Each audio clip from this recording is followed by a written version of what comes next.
যে বর্তমান অবস্থান করছি নরসিংদীর 100 শয্যা হসপিটালে।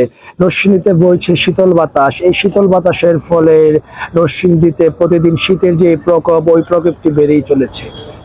তো আমি সর্বস্তরের মানুষের সাথে কথা বলেছি, তারা আমাকে জানিয়েছে যে এই শীতের প্রকোপ বেড়েছে, এই কারণে সাধারণ মানুষ তাদের কর্মক্ষেত্রে যেতে অনেকটাই সমস্যার সম্মুখীন হচ্ছে।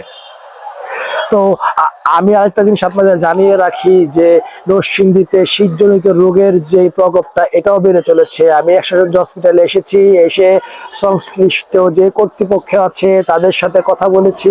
তারা আমাকে জানিয়েছে এই যে শীতজনিত যে রোগ, এই রোগে বৃদ্ধ এবং শিশুরা বেশি আক্রান্ত হচ্ছে। তো আমি এই সংশ্লিষ্ট কর্তৃপক্ষের কাছে আমি তথ্য নিয়ে জানতে পেরেছি গত সপ্তাহে 323 জন এবং এই সপ্তাহে 295 জন শীতজনিত রোগে বা সর্বস্তরের রোগ নিয়ে এই 100 শয্যা বিশিষ্ট হসপিটালে এসে ভর্তি হয়েছে। যেহেতু এখন শীতের প্রকোপ বেশি, সেই জন্য শীতজনিত পেশেন্ট গুলো আমাদের এখানে এখন বেশি আসছে। বিশেষ করে বাচ্চা পেশেন্ট গুলো আর বয়স্ক পেশেন্ট গুলো বেশি আসছে। এই কয়েকদিনের ভিতরে আমাদের যেমন এখন ভর্তি পেশেন্ট আসছে 296 জন। তো এদের মধ্যে ঠান্ডা জনিত রোগের সংখ্যাই বেশি। তো এর মধ্যে বেশি ভুগতেছে আপনার হচ্ছে নিউমোনিয়া, ব্রঙ্কোলাইটিস, ঠান্ডা কাশি তো আছেই। তারপর থেকে হচ্ছে অ্যাজমা পেশেন্ট গুলোর প্রকোপ এখন বেড়ে যাচ্ছে, যেহেতু শীতের সময় অ্যাজমা বয়স্ক পেশেন্টদের একটু বেশি সমস্যা হচ্ছে।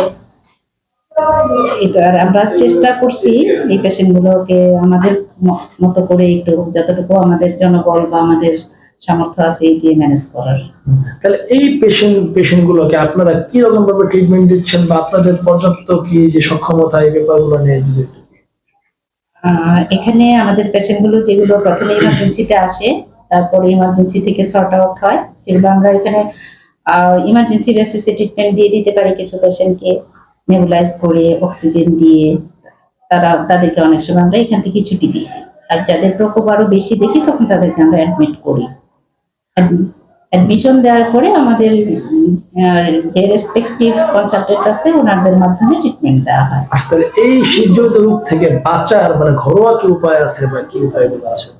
ঘরোয়া উপায় তো কিছু আছে আসলে, যেমন বাচ্চাদের বিশেষ করে বলবো যে আমাদের যদি মায়েরা সচেতন হন, ওনারা ঠান্ডার সময়টা বাইরে বের না করে ঘরে একটু শীতের কাপড় একটু ভালো করে পরায়, মোজা টোজা পরায় রাখেন, তাহলে হয়তো বাচ্চাদেরকে আমরা অনেকখানি সেভ করতে পারি।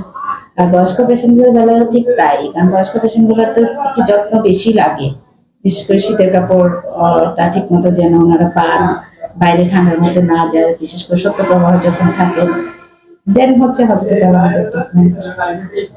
তো সাধারণ মানুষ শীত থেকে বাঁচার জন্য তাদের নিজেকে গরম রাখার জন্য মার্কেটে যাচ্ছে এবং শীতের যে গরম কাপড় এগুলা কেনাকাটা করছে এবং নিজেকে শীত থেকে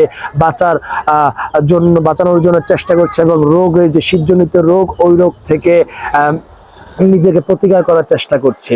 তো এই ছিল আমার কাছে নরসিংদী থেকে সর্বশেষ। শাহিদুল হক প্রান্ত, জাতীয় দৈনিক সরেজমিন বার্তা, নরসিংদী।